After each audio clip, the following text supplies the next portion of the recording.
Hey, what's up you guys? Welcome back. So on my last video on the comment section, I got a request from a viewer and Canadian Growth Dividend Investing asked, hey Andy, can you do a top 5 Canadian stock pick for 2021? And I thought this was a great idea, so let's do it. Disclaimer before we begin though, I am not a financial advisor and this is not financial advice, so please do your own research before buying any stock. I just want to emphasize that this is also my own personal list, so you will have a different list most likely. So it's perfectly okay if you disagree with my list. So if you do, if you have different picks, please let me know down below what are your top 5 personal favorite Canadian stocks, or top 10, or however many you want. So I love to see what you guys think, right? So anyways, enough talk, let's jump in. Reminder before we begin that all these stocks I will talk about today are available on Wealthsimple Trade, which is Canada's first and only commission-free trading platform.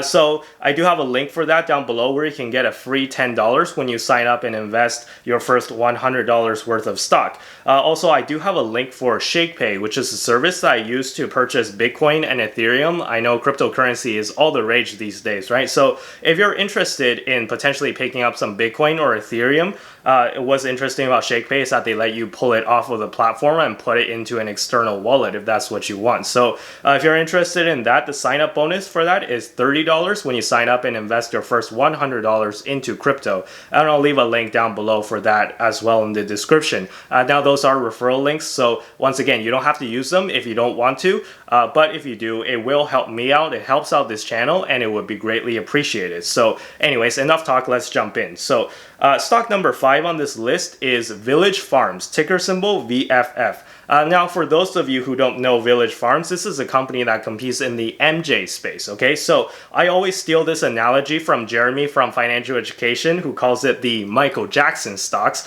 So that's the thing where you consume and it makes you really happy and really hungry sometimes, right? So it only became legal in Canada recently, right? If you don't know what I'm talking about, I can't help you. So I have to use code words, unfortunately, because the YouTube algorithm really doesn't like it when I mention that word. But anyways, Village Farms started off as a indoor greenhouse producer for vegetables, for things like bell peppers and whatnot. But face it, these days no one is buying into the stock because they're growing bell peppers, okay? So I can guarantee you that. The reason why we're looking into Village Farms is because they own a company called Pure Sunfarms. So Pure Sunfarms actually started as a joint venture between Village Farms and another company called Emerald Therapeutics. But this past September, it was announced that Village Farms is going to acquire 100% of Pure Sunfarms, therefore making it a full subsidiary of the company. And what's interesting about Pure Sunfarms is that they have one of the largest market share of the legal MJ space here in Ontario, which is the most populous province here in Canada.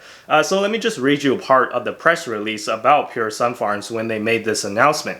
In August of 2020, Pure Sunfarms was the top-selling brand of dried flower products and the Ontario store, the provincial wholesaler, and the only online retailer here in the most populous province of Canada.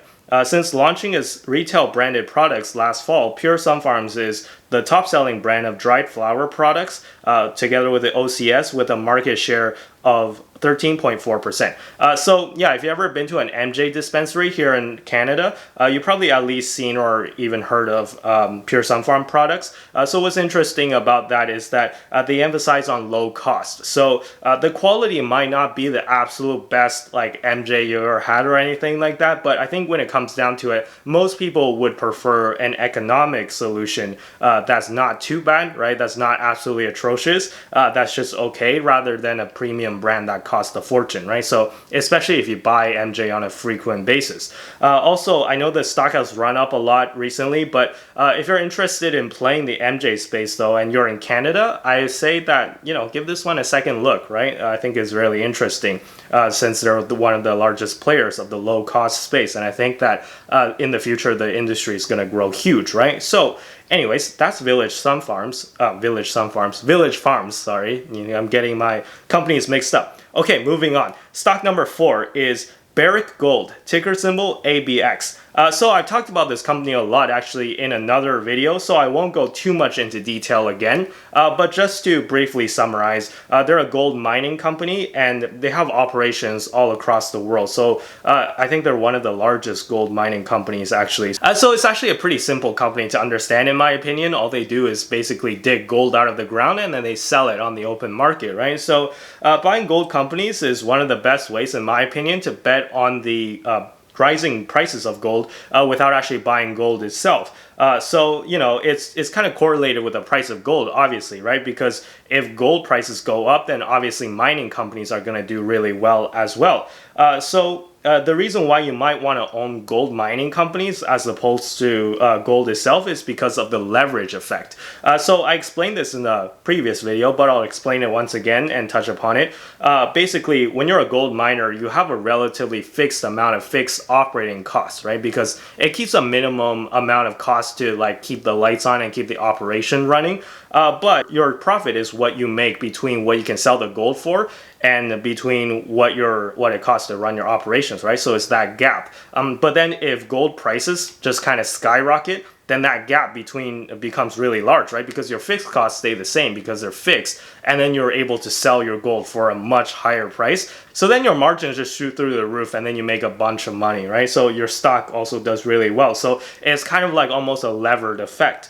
So there's potentially more upside to owning gold mining stocks than owning gold itself. And also it's nice that you get a nice dividend payout from Barrick, which currently sits at 1.5%, which granted is not that high, but it's pretty decent if you ask me, especially if you compare this to, let's say, a gold trust. So if you buy into a gold trust that holds physical gold, they would actually charge you a management fee. So for example, consider the SPDR gold shares, which holds actual gold, and they'll charge you a management fee of 0.4%. So with Barrick, you're getting paid 1.5% to hold the stock, versus with GLD, with the gold shares, you're actually paying 0.4%. So that's the difference, right? Do you want to pay 0.4% or do you want to get 1.5% and still bet on the bullish trend of gold, right? So I think that owning Barrick shares is just much better than owning GLD. So as to why I think gold will go up though, I did make another video, so I won't talk about it into much more detail again here, but yeah, please check out that video if you want to know my kind of bullish thesis on gold. Okay, moving on. Stock number 3 is Hive Blockchain. So this one is actually really similar to Barrick Gold in that they're a mining company, except with Hive, they mine cryptocurrency instead of gold. So I'm sure you guys have been paying attention to the rising trend of Bitcoin and Ethereum prices.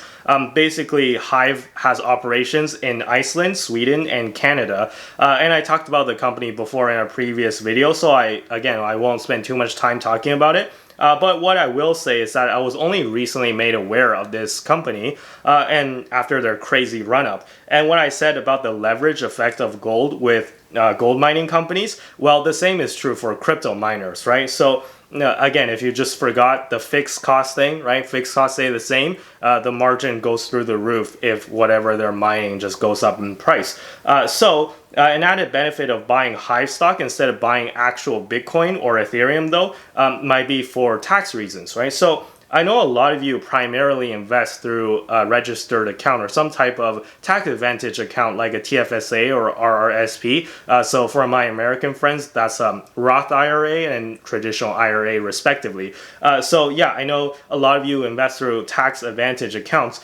So if you want to capture some of the gains in crypto without withdrawing from your TFSA, because at least here in Canada, the government doesn't let you buy crypto directly with the TFSA or RRSP, right? So if you don't want to withdraw from your TFSA or RRSP for tax reasons, maybe look into crypto mining stocks instead of buying the actual underlying crypto.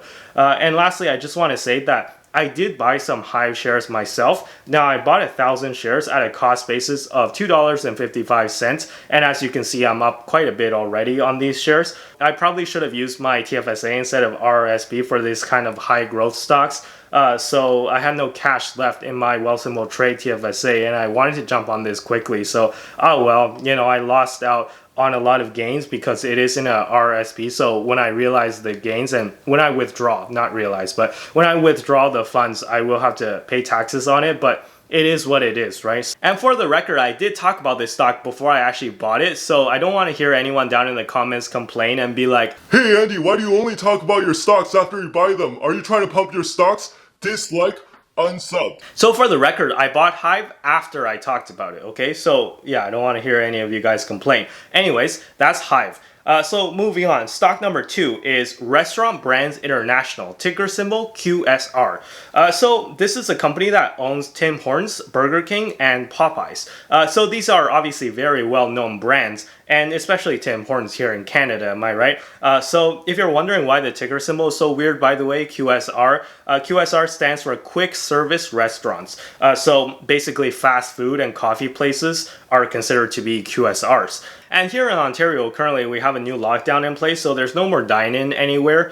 So restaurants are only limited to takeout and drive-through, which I feel like really disproportionately benefits these fast food places. And the reason is that a lot of these small restaurants or traditional restaurants, they're really not adapted to doing takeout only. So think about that for a second, right? If you run a steakhouse, chances are you do make some money off of takeout, obviously, but chances are, at least in normal times, you make the majority of your money from dine-in, right? So yeah, if you can't have dine-in and you're forced to do takeout only, well then you're gonna have a bad time if you're a traditional restaurant. Versus these QSRs, their whole business model is based upon just kind of drive-through and takeout. Obviously, they do have some dine-in as well, but having to shut down their dine-in is not going to affect them nearly as much, as heavily by lockdown, right? So I go to Tim Hortons all the time, by the way, and I can tell you guys that just at my local Tim Hortons, the drive-through line is not any less busy compared to normal times, compared to back in like 2019 or whatever. In fact, I think it's even more busy now, right? Because the people who normally go to dine-in, they now go through the drive-through line. It's not like people stop going to Tim Hortons because of the pandemic, right? So people still go to Tim Hortons. They just all go through the drive-through because they have to, and the drive-through line is even worse than what it was before. So I kind of think of these fast food restaurants as the most kind of fire-resistant trees in a forest fire. I don't know if that makes sense. I just came up with that analogy. So it sucks that there's a fire and everything else is going to get destroyed. But if you're able to weather the storm successfully, well, then that's going to be a great time for you. So I think that this pandemic had an effect of driving out a lot of service industry businesses out of business. So that means that those who survive, like well-known brands like Popeyes, Burger King, Tim Hortons, well, then they're going to have a great time. All right. So if I were to buy into any Canadian company that competes in the service industry, Restaurant Brands is the way to go, in my opinion. Now, last stock on the list. Can you guess which one this is? So I'll tell you. It is Shopify.